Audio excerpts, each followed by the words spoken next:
Bom, pessoal, lindo dia de primavera praticamente, apesar de não termos ainda chegado oficialmente, daqui a uma semana chega a primavera, mas aqui em Brandemburgo, arredores de Berlim, bonito tempo, sol, boa temperatura, passeio agradável aqui ao lado do riacho, para falar um pouco do que está a passar a nível aqui da Alemanha, da Ucrânia.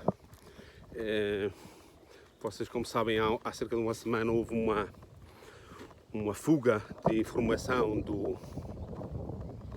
dois militares alemães de alta patente, dois generais, um tenente-general e outro brigadeiro-general, creio eu, que falavam abertamente de atacar objetivos militares na Rússia com os mísseis Taurus alemães, que têm que ser manejados por tropas alemãs, e daí o problema também acrescentado em relação ao que está a falar, do escândalo dos mísseis Taurus. Isto foi interceptado pelas comunicações da Rússia, e aqui o escândalo na Alemanha tentaram fazer que a Rússia então que era o culpado. Porquê? Porque queria desestabilizar, entre aspas, disse foi o ministro da Defesa, Boris Pistorius, disse que a Rússia estava a tentar desestabilizar a Alemanha com esta fuga de informação.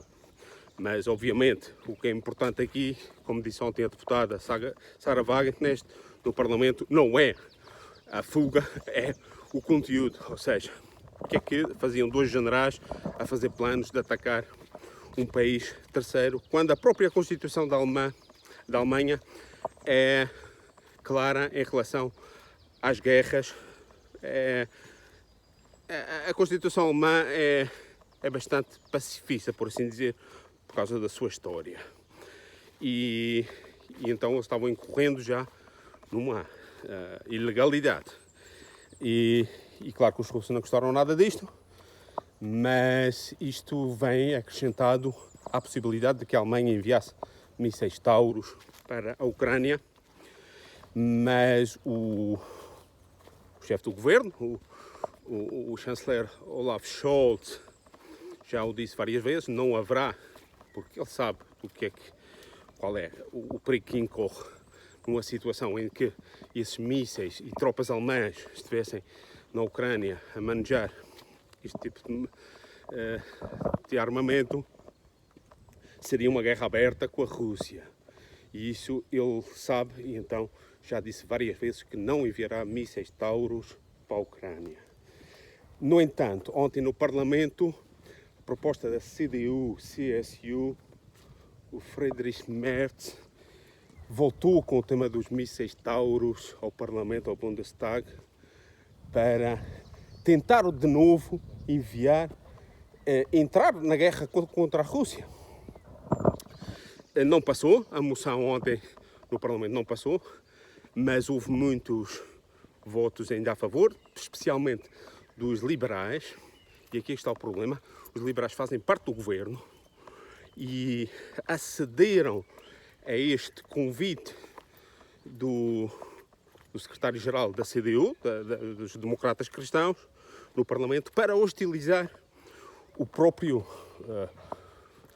primeiro-ministro, o chanceler Scholz. Ou seja, a coligação do governo está bastante dividida, até porque há também facção dentro dos verdes, que é o outro parceiro do governo, que votou a favor, é uma minoria, mas que tem importantes cargos no governo que estão a favor, nomeadamente a ministra dos Negócios Estrangeiros, o ministro da Economia, que é o vice-primeiro-ministro, o vice-chanceler do governo, depois tem o chefe da bancada parlamentar, acho que é o chefe da bancada parlamentar, o tal Hofreiter, que também é a favor da escalada na guerra e da entrada dos tais mísseis para enviar para o regime de Kiev, do Zelensky.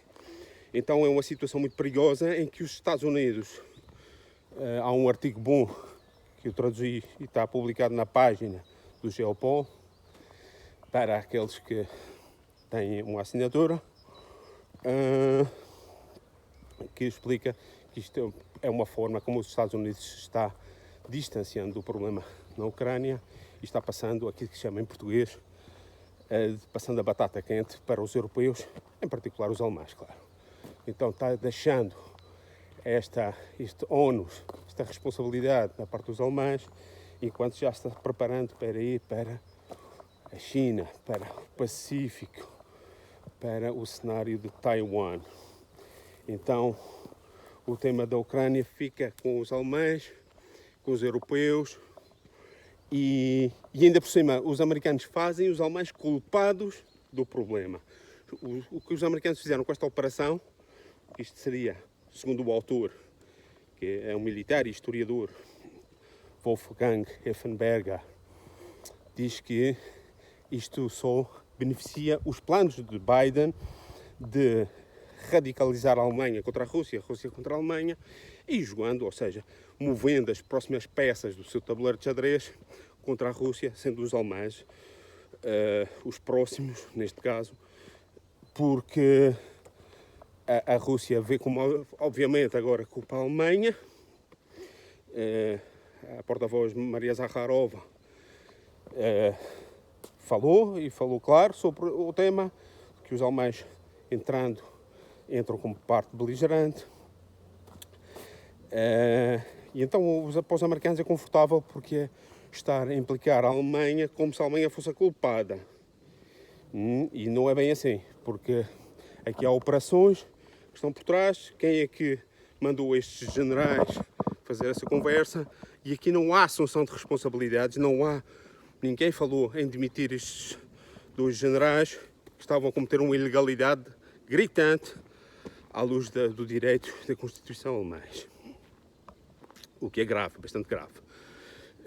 Portanto, fala-se abertamente aqui de uma hostilização e de uma guerra, numa altura em que há, desde o regime de Kiev, uma série de iniciativas de estão atacando o território da Federação Russa, Belgorod, que é uma cidade que fica do outro lado, já próximo de Kharkiv e de Sumy.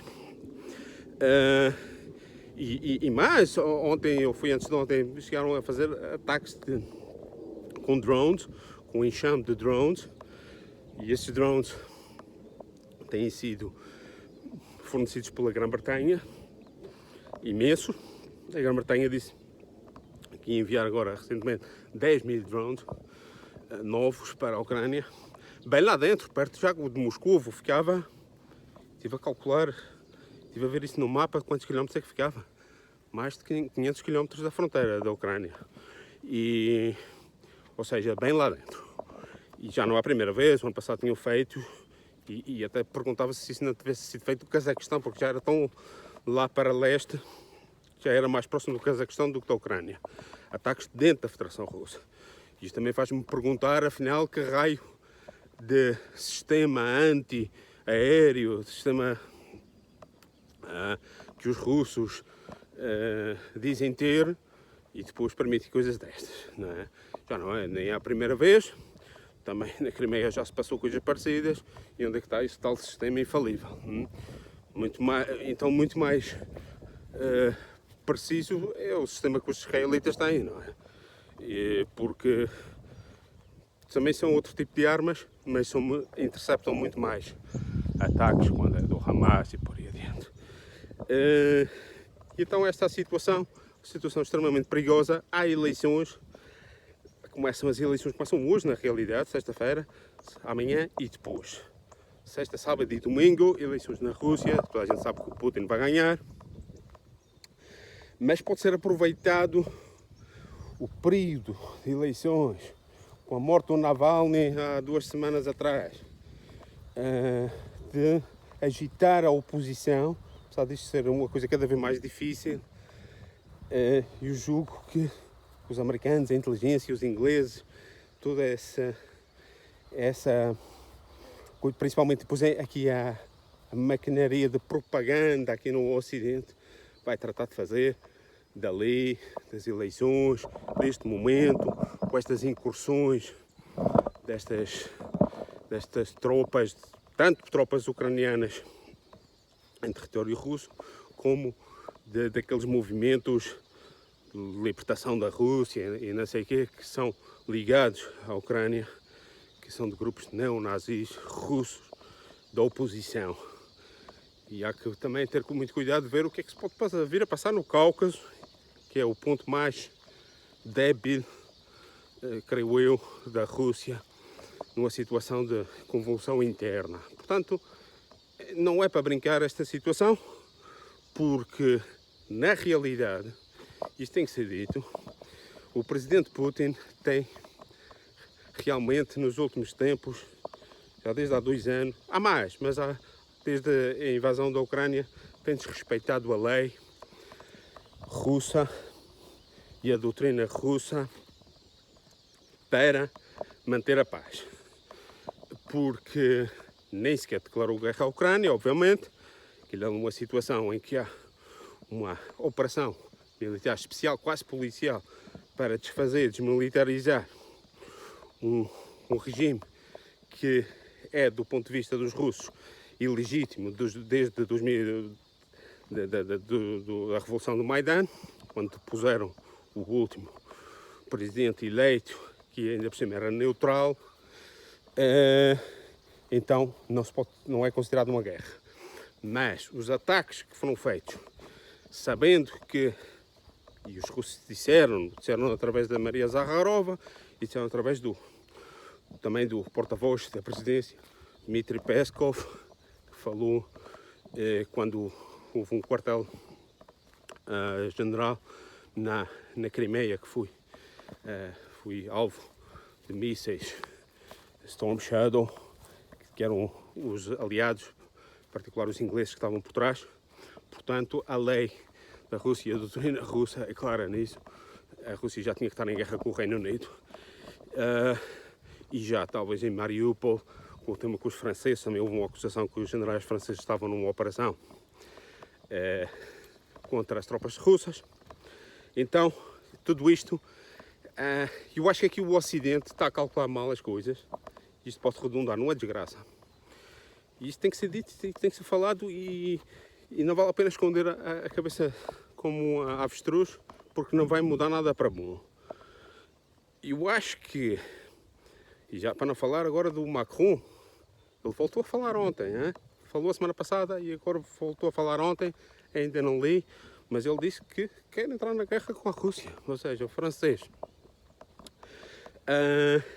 Se eles pensam que a Rússia, porque não agiu até agora, e às vezes pergunto-me porque é que eles acham que isto vai ser assim ad eternum, vai ser sempre assim, que os russos vão deixar. Eles já estão em cima da linha vermelha, já passaram a linha vermelha, já passaram a Ucrânia, já passaram a Síria, era uma linha vermelha. Tem tropas na Síria, os americanos. Já estão atacando território da Federação Russa, cidades russas. E julgam que em algum momento Putin não tem as ferramentas e não tem o direito, não tem a obrigação ante a sua lei de repostar em relação a isto. Eu acho que estão a cometer um grande erro de cálculo, muito perigoso, porque em algum momento, se Putin deixa que isto passe um pouco mais do limite, ele é que passa a estar num problema, porque vai haver alguém no país que vai tomar o seu lugar. Porque isto também é o que os militares, ele é militar, prevê na Rússia. Então, ele mesmo acaba por ser demitido pelos seus. Aliás, foi isto que o levou a entrar na Ucrânia, porque não podia deixar que ali andassem a enviar, a mandar mísseis para Donetsk, toda esta zona, com populações russas. Se ele não fizesse nada, ele ia ser substituído, ia haver alguma revolução. E se houver uma revolução na Rússia, esqueçam, não virá do mundo liberal, porque isso é exíguo na Rússia, este liberalismo, este europeísmo atlantista exíguo.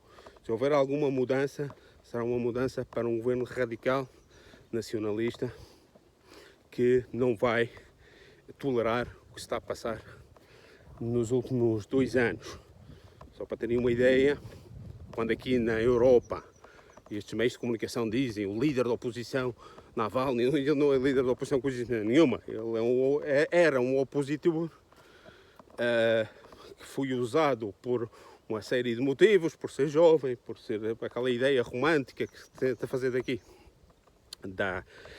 na Europa, daqueles que nós queremos combater. Então arranjamos estes personagens.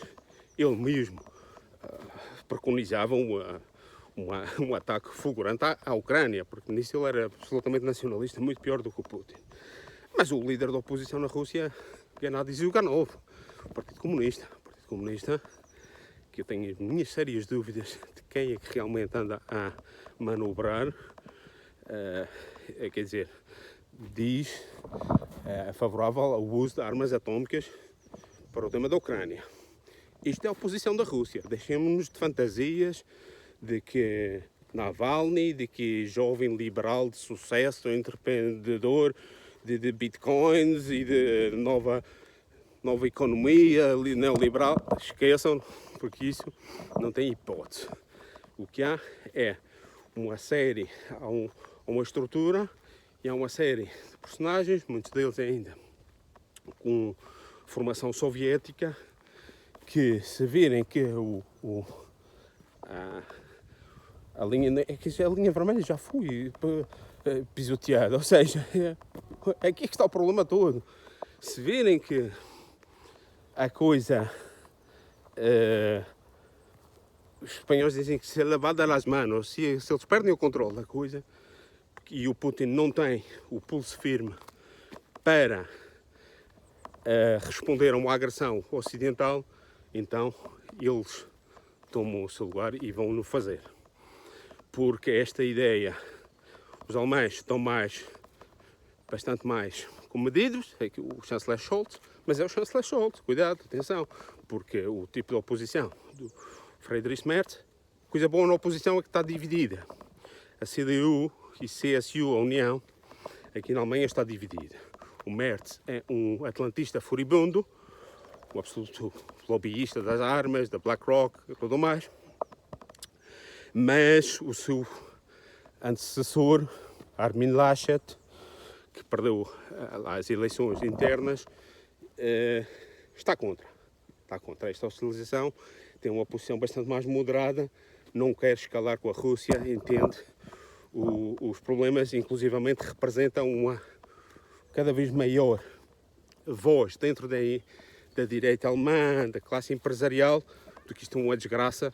Estes últimos 2 anos foram uma absoluta desgraça, em termos de energia, em termos de possibilidades de negócios com a Rússia, um mercado de 150 milhões, que havia muitas empresas alemãs que estavam dependentes, e Portugal também. Portugal havia gente da agricultura, eu recordo-me que era das maçãs, do leite, que perderam.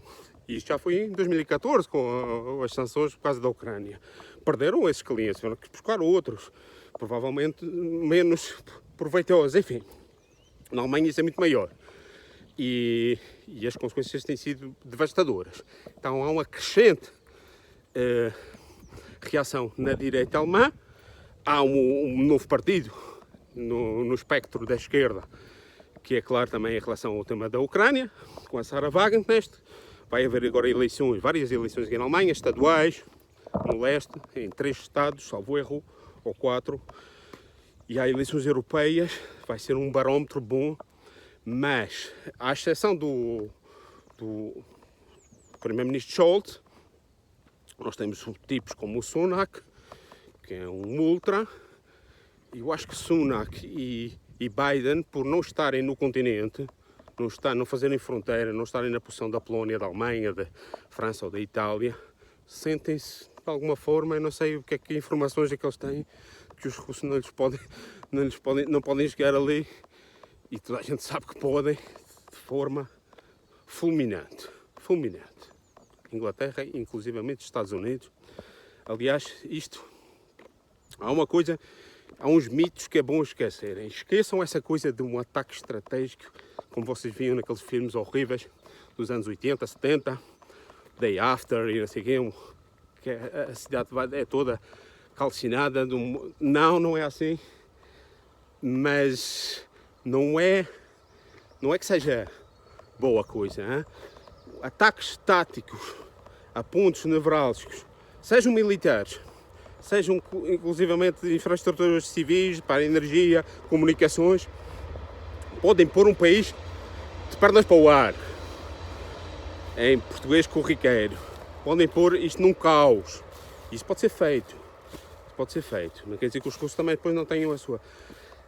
depois também uma resposta ocidental. Mas isto é um cenário que eu vejo muito plausível na situação atual, se os ocidentais continuam. A própria Meloni, agora foi fazer acordos com a Ucrânia a nível militar, de treino militar, está se envolvendo na guerra. O ministro da Defesa alemão, que em algum momento vai ter que ser posto na rua, como foi a anterior. Mas a anterior foi posta foi posta fora pelas razões erradas. Porque que era a Christine Lambrecht, há um ano e meio mais ou menos que ela foi posta a andar, mas foi por pressão, porque ela não queria entregar os mísseis Taurus. Foi no momento em que disse que era para parar. Apesar de ter apoiado muito a Ucrânia, quando chegou ao ponto dos mísseis Taurus, ela negou-se. E dentro do partido, e aqui é que está o problema, dentro dos partidos SPD, da CDU, há uma outra camada, há umas capas que não têm a ver, que é o lobby da guerra. Por exemplo, aqui os piores, mais vociferantes defensores da escalada militar são lobbyistas das empresas de defesa da guerra. Ou seja, o ministro da Defesa, não tanto, mas a comissária, ou seja, a chefe do grupo da Comissão de Defesa do Parlamento, dos liberais, Maria Agnes Strack-Zimmermann. Essa, por exemplo, é uma irredutível fanática de enviar armas, acabar com o Putin. O tipo do Parlamento da CDU, como é que ele se chama? Agora não me recordo bem já o nome do tipo, que é o da Comissão de Defesa da CDU no Parlamento. O outro, Ultra. O número 1, ou seja, Merz, da CDU também. Depois um dos principais, que era um lobbyista, mas ele era protegido da chanceler Merkel. Acho que é Philipp Amthor, que é de lá de cima de Mecklenburgo. Esse tipo foi apanhado a enviar informações privilegiadas do Parlamento Alemão para uma empresa norte-americana, na qual ele tinha capital, ou seja, era sócio, e não lhe passou nada. Esse é do outro que está aí a fazer lobby da guerra. O tal Hofreiter dos Verdes. São tudo gente importante que, apesar das suas diferenças ideológicas uns com os outros, há uma coisa que os une: é o lobby da guerra.